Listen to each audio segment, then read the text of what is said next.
मुकम्मल एतमाद होने का किया दावा।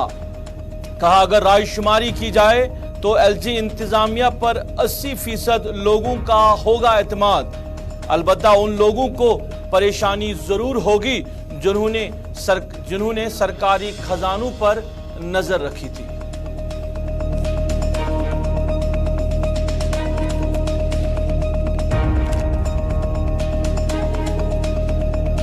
अमरीकी से बादाम और अखरोट पर इजाफी ड्यूटी हटाना जम्मू कश्मीर के काश्तकारों के लिए तबाहकुन हो सकता है। सरकार फैसले पर करे नजरसानी, पीडीपी सदर महबूबा मुफ्ती।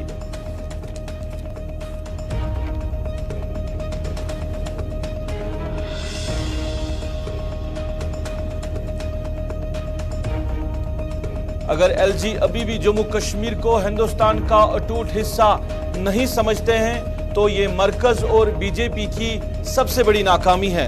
बीजेपी और एलजी को चाहिए मुल्क की आवाम समझाए कि जम्मू कश्मीर अभी भी मुल्क का मुकम्मल हिस्सा नहीं है। उमर अब्दुल्ला।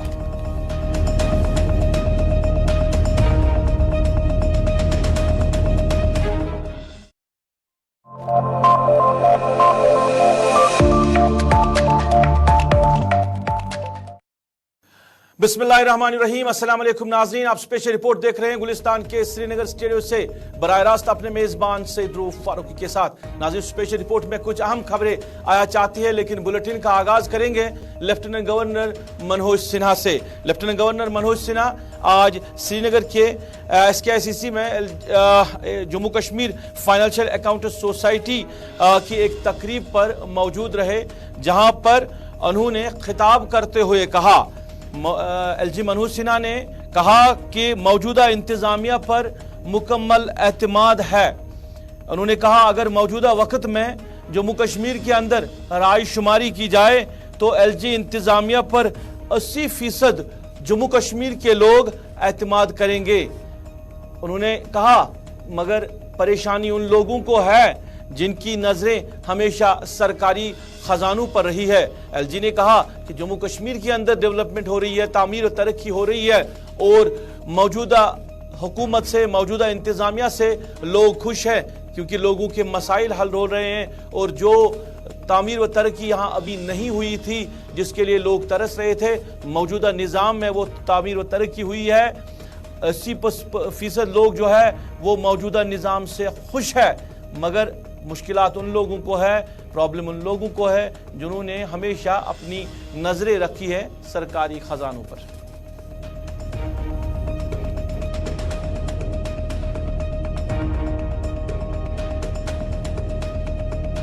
तो सरकार एक दिन मुझे इंटरव्यू कर रही, तो उन्होंने मुझसे पूछा कि चुनाव कब होंगे।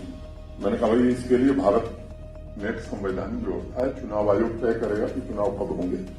देश की संसद में देश के गृह मंत्री जी ने जो पार्लियामेंट के फ्लोर पर एश्योरेंस दिया है, उसका पार्लियामेंट के फ्लोर पर दिए गए एश्योरेंस को लोग यही मानते हैं कि जरूर होगा। लेकिन उनको मैंने एक बात कही कि आप बड़े मीडिया हाउस हैं, आप जरा एक इंडिपेंडेंट गुप्त तरीके से लोगों की राय ले लीजिए जम्मू कश्मीर। क्यों? हमने कहा कि मैं कहूंगा तो आपको बुरा लगेगा। 80% लोग यही वोट करने वाले हैं कि यही व्यवस्था चलती रहे, किसी दूसरी व्यवस्था की जरूरत नहीं है। मैं आपको जनता की राय बता रहा हूं और आप मुझसे ज्यादा रहते हैं, आप पूछ करके देख सकते। और कुछ लोग हैं जिनको दर्द है और वो दर्द वाले लोगों के लिए तो दिक्कत है, तो वो कुछ भी कहेंगे, बेसिर पैर की बात कहते हैं, आदत है और कहने में शर्म भी नहीं आती और बड़ी बेशर्मी से कहते हैं, जैसे लगता है कि ईमानदारी का तगमा उन्हीं के जिम्मे था। सरकारी खजानों पर जिन लोगों ने डाका डाला, गरीबों का हक मार करके चंद रसूखदारों का खजाना जिन लोगों ने था, जम्मू कश्मीर बैंक को कहां पहुंचा दिया इन लोगों ने। मैं समझता हूं कि उनको ज्यादा तकलीफ है और कुछ न कुछ दुष्प्रचार चलता रहता है। जब ये सिस्टम लागू हुआ तो अब तो काम हो ही नहीं सकता है। काम भी होने लगा, अच्छे से होने लगा। शुरुआत में नई व्यवस्था थी, लोगों को दिक्कत थी, अब लोग सीख गए और मुझे लगता है कि भारत सरकार से पैसा जम्मू कश्मीर को बराबर बाकी राज्यों की तुलना में ज्यादा मिला है। ये कोई नया नहीं हुआ है, पहले भी यही मिलता था। लेकिन अब तो विचार करना हुआ कि अब मिलता था तो जाता कहां था। शराब की दुकान एक ताजा उदाहरण है, नेताजी गवाह हैं, आप में से भी बहुत लोग जानते हैं। देश का अकेला राज्य था कि जिसको लीकर का लाइसेंस मिल गया, उसके बाद उसके बेटे के बेटे को हाईकोर्ट ने ऑर्डर कर दिया कि साहब ट्रांसपेरेंट ढंग से गवर्नमेंट को बिडिंग करनी चाहिए।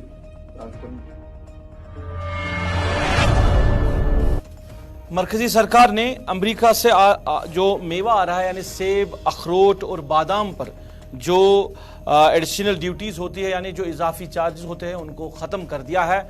इसको लेकर पीडीपी सदर महबूबा मुफ्ती ने ट्वीट किया है। महबूबा मुफ्ती ने कहा कि अमेरिकी सेब, अखरोट और बादाम पर एडिशनल ड्यूटीज खत्म करने से यहाँ जम्मू कश्मीर का जो किसान है, जो काश्तकार है, वो तबाह हो जाएगा। उन्होंने कहा कि यहाँ का किसान साल 2019 से जो नुकसानात है वो उठा रहा है, साल 2019 से अभी भी यहाँ के किसान नुकसानात उठा रहे हैं। पर अब इस फैसले से, मरकजी सरकार के इस फैसले से यहाँ के किसानों पर, यहाँ के जो मेवा सन्नत से वाबस्ता लोग हैं उन पर और ज्यादा परेशानियां बढ़ सकती हैं, वो तबाह व बर्बाद हो सकते हैं। सरकार को चाहिए, महबूबा मुफ्ती ने ट्वीट के जरिए वज़ीर-ए-आज़म को लिखा कि सरकार को चाहिए कि इस फैसले पर नज़रसानी करे, क्योंकि यहाँ के किसानों की ये बात है, यहाँ के जो मेवा सनत से वाबस्ता लोग हैं उनकी बात है, जो कि ये सनत ऑलरेडी मुश्किलात के दौर से गुजर रही है। अब सरकार का ये बड़ा फैसला कि जो अमेरिका से यहाँ पर सेब आएगा, अखरूट आएगा और जो बादाम आएगा, उस पर जो इजाफी ड्यूटी है वो ख़त्म करने से यहाँ के किसानों को मुश्किलात हो सकती है। महबूबा मुफ्ती ने वज़ीर-ए-आज़म से कहा कि वो इस पर नज़रसानी करे।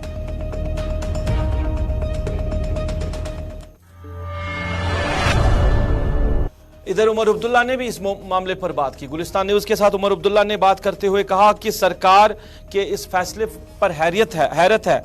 उन्होंने कहा कि अमरीकी और जो बाकी मालिक को खुश करने के लिए यहाँ के लोगों को, जम्मू कश्मीर के लोगों को और मुल्क के अंदर जहाँ कहीं भी सेब उगता है, अखरोट होते हैं या बादाम उगते हैं, वहाँ पर उन लोगों को मुश्किलात में डाल रही है मौजूदा सरकार। पर अमेरिका को खुश करना है या बाकी ममालिक से जहाँ पर भी जहाँ से ये यहाँ पे आता है, वहाँ की के जो एडिशनल ड्यूटीज उन पे होती हैं वो ख़त्म करने से उन लोगों को आप खुश कर सकते हैं, पर अपने मुल्क के किसान के बारे में नहीं सोच सकते हैं।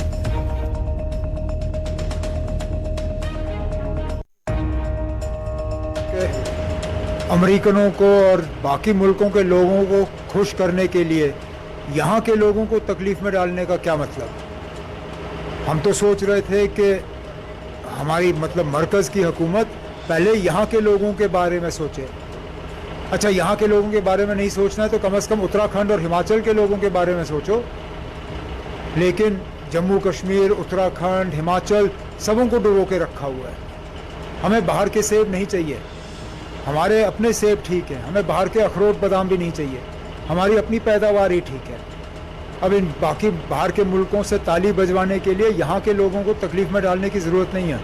हम उम्मीद करेंगे कि गवर्नमेंट इस पर दोबारा सोचे और जो हमारे लोग हैं, सेब उगाने वाले, अखरोट बादाम उगाने वाले, उन लोगों को राहत मिलनी चाहिए। ये जो फ़ैसला हुआ है ड्यूटी कम करने का, ये इन जो पहाड़ी रियासतें हैं उनको इसका खमियाजा भुगतना पड़ेगा, जो कि हमारे साथ एक बहुत बड़ी नाइंसाफ़ी है। सर, G20 का इजलास भी लोग कैसे देखते हैं? अब क्या फ़ायदा G20 का जब इस तरह के फैसले होते हैं। बजाय चलिए, इधर उमर अब्दुल्ला मुखातिब हुए हैं LG मनोज सिन्हा से। उन्होंने कहा कि उमर अब्दुल्ला ने कहा कि अगर LG साहब अभी भी जम्मू कश्मीर को हिंदुस्तान का अटूट हिस्सा नहीं समझते हैं तो ये मरकज और बीजेपी की सबसे बड़ी नाकामी है। उमर अब्दुल्ला ने कहा बीजेपी और LG साहब को मुल्क के आवाम को समझाना पड़ेगा कि जम्मू कश्मीर अभी भी मुल्क का मुकम्मल हिस्सा नहीं है।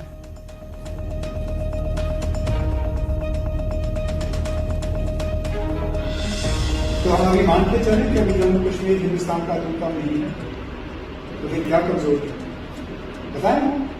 लेफ्टिनेंट गवर्नर साहब जरा वाज़ेह तौर हमें बताएं कि कमजोरी कहां पर है, खामी कहां पर है। इतना सारा कुछ करने के बाद 5 अगस्त 2019 को करने का मकसद क्या था? जम्मू कश्मीर को पूरी तरह से हिंदुस्तान का एक हिस्सा बनाना, जो ये बीजेपी वाले कहते हैं। तब से लेके अभी तक कितने साल हुए? 4 साल। 2019 आज 2024, 4 अभी भी हमारे लेफ्टिनेंट गवर्नर साहब जम्मू कश्मीर को हिंदुस्तान का पूरा हिस्सा नहीं समझते। तो फिर ये बीजेपी मरकज की हुकूमत और लेफ्टिनेंट गवर्नर साहब की सबसे बड़ी नाकामी है। और लेफ्टिनेंट गवर्नर साहब को न सिर्फ अपनी पार्टी को, मतलब बीजेपी को, बल्कि मंशियात के खिलाफ जम्मू कश्मीर इंतजामिया कमर बस्त है और आए रोज जो मंशियात में मुलविस लोग हैं उनके खिलाफ कार्रवाई हो रही है। उनके खिलाफ कानूनी तौर पर जो कार्रवाई होनी चाहिए वो कार्रवाई हो रही है। कई जो मंशियात फरोश है उनको PSA के तहत बंद कर दिया गया है। और अब जम्मू कश्मीर इंतजामिया एक नया सिलसिला शुरू किया है कि जो कोई भी मंशियात के साथ मुंसलिक हैं उनकी जो जायदाद है उनको सीज करते हैं, सर पे मोहर करते हैं। इसी सिलसिले में आज जंदवाल पुलवामा में भी इंतजामिया ने एक मंशियात फरोश की जो प्रॉपर्टी है उसको सर पे मोहर कर दिया है। हालांकि लोग जो है कहीं ना कहीं सरकार के इस फैसले की सराहना करते हैं कि अगर हमें मंशियात के खिलाफ जो जंग है वो जीतनी है और नौजवानों को मंशियात से रोकना है और मंशियात को यहाँ पर ख़त्म करना है तो इस तरह के इकदाम ज़रूर उठाने चाहिए थे। ये पहले इकदाम उठाने चाहिए थे। अब सरकार जो भी कर रही है सही कर रही है, क्योंकि अगर एक नौजवान किसी इलाके में मंशियात के साथ मुंसलिक रहता है वो बाकी जो आबादी है वो कहीं ना कहीं परेशानी उनके लिए बनती है, वो परेशानी का सबब बाकी आवाम के लिए बनता है। तो इस सिलसिले में पुलवामा में आज प्रॉपर्टी सीज हुई। SSP पुलवामा चौधरी मोहम्मद यूस ने आज मीडिया नुमाइंदों से बात करते हुए इस मामले को लेकर जो मंशियात फरोश है इसकी प्रॉपर्टी को सरबी मोहर करने के हवाले से और क्या कुछ कहा हम आपकी नजर करते हैं।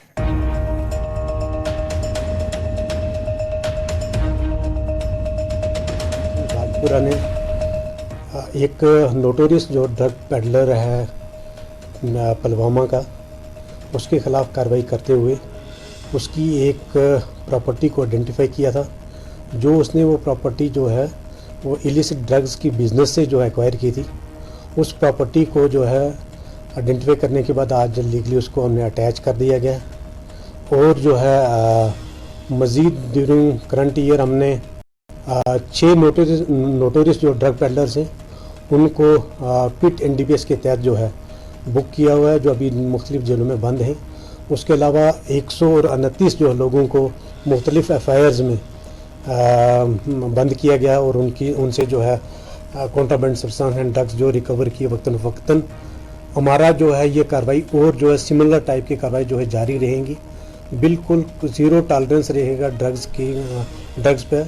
और जम्मू कश्मीर पुलिस खासकर जो है पुलवामा की अगर मैं बात करूं तो हम बिल्कुल इसके लिए जो है किसी को भी जो है जो हमारे नोटिस में आएगा बिल्कुल स्पेयर नहीं करेंगे। जिन लोगों ने वो प्रॉपर्टी अपनी जो है इलीगली एक्वायर की हैं उनके खिलाफ एक्शन होंगे। और श्रीनगर की प्रेस कॉलोनी में खदमत सेंटर एसोसिएशन ने आज एहतजाज किया और एहतजाज करने का मकसद बताया कि जम्मू कश्मीर बैंक जो है वो असर रसूख के बिना पर जो नॉर्म्स बनाए गए हैं खदमत सेंटर्स को लेकर उनको वायलेट कर रहा है और असर रसूख के बिना पर नए सेंटर्स का क़याम अमल में ला रहा है। हालांकि जब ये सेंटर्स कायम किए गए थे तब रूल्स बनाए गए थे और रेगुलेशंस बनाए गए थे जम्मू कश्मीर बैंक की तरफ से, पर वही जम्मू कश्मीर बैंक अब उन रूल्स और रेगुलेशंस को वायलेट कर रहा है।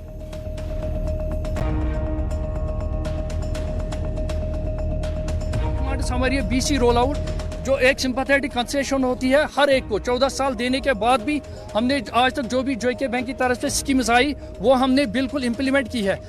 इसके 14 साल के बाद भी जो हक बनता है ट्रांसफर ऑफ खदमत centres to the legal heirs of the family, ये हक भी इन्होंने हमसे छीना। आप बता दीजिए ये कौन सा इंसान और भी है। इन्होंने जो डिसेंट्रलाइज किया, ये जो फाइनेंशियल इंक्लूजन डिपार्टमेंट, एक्चुअली जो गुनाहों की जड़ है वो यही है जो ब्रांच से खिचड़ी बनाई जा रही है। जिस तरह इससे पहले हमारा कंट्रोल था सेंट्रली मॉनिटरिंग JK बैंक से एक डिपार्टमेंट था फाइनेंशियल इंक्लूजन, वो वहीं से होना चाहिए। कम से कम प्लीज ये जो मेन बर्निंग इश्यूज है, BC roll out, transfer policy, इसको स्क्रैप जो इन्होंने किया।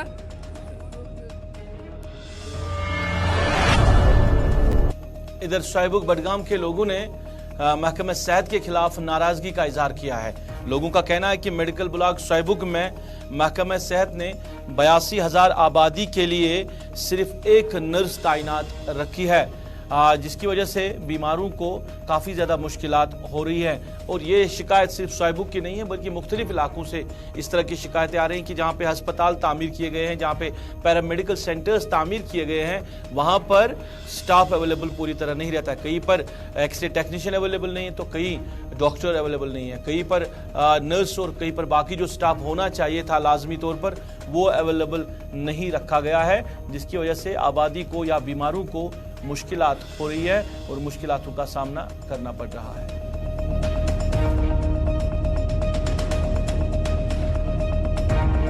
हमारा पीएचसी का ताल्लुक है, उसको एटलीस्ट 60 इयर्स हो गए हैं, 60 साल हो गए हैं बनाए हुए हैं, और तब से आज तक अभी ये पीएचसी है और वो भी ओल्ड टाइप का है। इसके साथ साथ यहाँ हमने बहुत कोशिश की कि सब डिस्ट्रिक्ट हॉस्पिटल बनाए, उसकी फाइल भी ऑलरेडी अंडर प्रोसेस है। अगर हम बात करेंगे उस वक्त की, आज से 60 साल की पहले की बात करेंगे, तो मागाम और बाकी इलाके जो था वो इस पीएचसी के अंडर काम करते थे। आजकल आप देखते हैं मागाम में सब डिस्ट्रिक्ट हॉस्पिटल बना है और हमारे बडगाम में डिस्ट्रिक्ट हॉस्पिटल है। ये कॉमन सेंस से 7-8 किलोमीटर यहाँ से ये बडगाम से दूर है, और यहाँ अभी पीएचसी है, वो भी ओल्ड टाइप की है। रिसेंटली गवर्नमेंट ने कुछ उसमें डीपीआर बनाया, तो वो जो बिल्डिंग आप देख रहे हैं, ये बिल्डिंग नई बन गई है। तो जहाँ तक स्टाफ का ताल्लुक है, यहाँ से मैं हकीकत कहूँगा वो ये है कि इसमें स्टाफ स्ट्रेंथ जो है, सैंक्शनड पोस्ट जो है, that are on the old basis पर है। तो वो भी प्रॉब्लम है। यहाँ ना गायनी है इस टाइप का, ना आर्थो है, ना कुछ नहीं है। ये बिल्डिंग जो देख रहे हैं, ये तो बिल्डिंग तो है, मैं नहीं कहूँगा बिल्डिंग नहीं, गवर्नमेंट ने बिल्डिंग बनाई, बिल्डिंग है, तो लेकिन जो स्टाफ होना चाहे जंगलात की हिफाजत के दौरान जो मुलाजिम शहीद हुए हैं, जिन्होंने अपने जान दी है जंगलात के तहफ़्फ़ुज़ के लिए, आज इस हवाले से जांगलीपुरा कुपवारा में उनको एक तकरीब के दौरान उन शहीदों को याद किया गया है जिन्होंने जंगलात के तहफ़्फ़ुज़ के लिए अपनी जानें निछावर की है। और इस मौके पर जो वहाँ पे लोग थे, शामिल थे, उन्होंने कहा कि जंगलात के तहफ़्फ़ुज़ के लिए उन्होंने जानें दी हैं, पर सरकारी तौर पर उनको कभी याद नहीं किया जा रहा है, और जो लवाज़मात सरकार को पूरे करने चाहिए थे वो भी पूरे नहीं किए गए।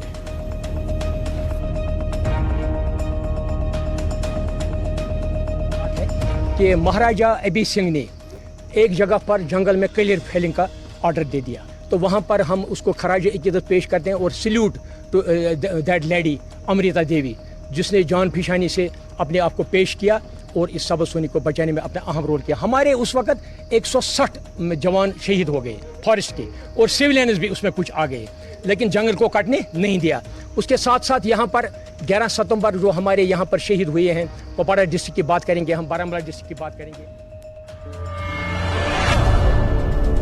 इधर डांगरपुरा सोपोर में भी लोगों ने एहतजाज किया महकमे जल शक्ति के खिलाफ। लोगों का कहना है कि पूरी आबादी जो है वो पीने के पानी को लेकर काफ़ी ज़्यादा परेशान है। हालांकि कई बार महकमे की नोटिस में सारे मामला लाए गए हैं कि किस तरह आवाम को परेशान किया जा रहा है पीने के पानी के हवाले से, पर कोई खातिर खा इंतजामात नहीं उठाए जा रहे हैं। इस कसीर आबादी को जो है बेहतर तरीके से पीने की पानी सप्लाई जो है वो मिलनी चाहिए। इसके लिए महकमे की तरफ से कोई खातिर खा इंतजामात नहीं किए जा रहे।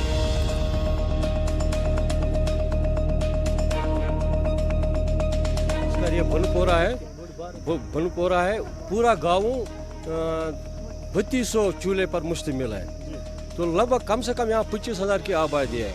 यहाँ पर कोई वाटर रिजर्वायर नहीं बनाया गया, क्योंकि हमारा जो शिवा वाटर रिजर्वायर स्कीम से पानी आ रहा है। यहाँ पर नल भी लगाए गए, GR भी काटे गए, लेकिन पीछे से जो रिजर्वायर हमारा वो बिल्कुल खुश्क पड़ा है, उसमें पानी नहीं है। जो जल जीवन मिशन जो है गवर्नमेंट का, ये फेल है डांगरपोरा में, इसका कोई लाभ हम नहीं उठा सकते। जो हमारी लेडीज है दरबदर है, दिन भर ये 8 बजे से लेकर शाम के 8 बजे तक पानी की एक बाल्टी के लिए तरस रहे हैं। आप क्या चाहते हैं? हम चाहते हैं कि हमारे जो एडमिनिस्ट्रेशन है, जो इस वक्त की प्रेजेंट एडमिनिस्ट्रेशन DC मैडम जी है, जो ADC साहब है, जो हमारे तहसीलदार साहब है।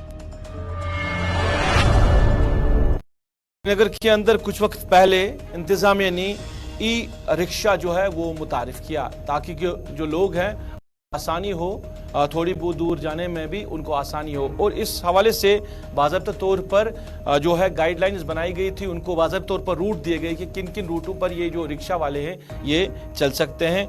और जो ऑटो रिक्शा एसोसिएशन है जम्मू कश्मीर के, उन्होंने खैर मकदम किया था जम्मू कश्मीर इंतजामिया के इस फैसले का, पर आज उन्होंने खदशात का इजहार किया है। उन्होंने एक एहतजाज भी किया और खदशात का इजहार इस वजह से किया कि जो उस वक्त इन रिक्शा वालों को जो रूट्स दिए गए थे, जो उस वक्त नॉर्म्स बनाए गए थे, गाइडलाइंस बनाई गई थी, अब उनका पालन नहीं हो रहा है और जिन रूट्स पर इनको चलना था उसके बगैर भी ये मुख्तलिफ रूटों पर चल रहे हैं और सरकारी तौर पर इनको कोई कार्रवाई इनके खिलाफ नहीं हो रही है, जिसकी वजह से जो ऑटो ड्राइवर्स हैं उनकी रोजी रोटी पर काफ़ी ज़्यादा असर पड़ा है।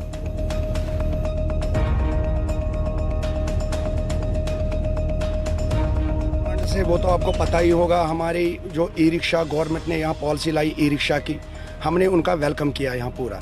उनको 73 रूट्स आइडेंटिफाई हुए हैं, जबकि वो उन 73 रूट्स पर चल नहीं रहे हैं। वो ऐसे इलीगल ऑपरेशन वो इलीगल ऑपरेशन चला रहे हैं लाल चौक में, पंथा चौक में, बाईपास पे, जिससे हमारा काम सारा मुतासर हुआ। हम किसी ऑटो साहब के खिलाफ भी नहीं हैं, हम ऑटो साहब से यही गुजारिश करते हैं और SSP ट्रैफिक से यही गुजारिश करते हैं कि हमारे साथ इंसाफ कीजिए। जो हम इनको रूट्स आपने दिए हैं, इन्हीं रूट्स। इसके साथ ही अभी तक की स्पेशल रिपोर्ट में बस इतना ही। आप गुलिस्तान न्यूज के साथ जुड़े रहे। गुलिस्तान न्यूज पे खबरों का सिलसिला जारी रहेगा। अभी तक के लिए अपने मेजबान को दीजिए इजाजत। अल्लाह निगहबान।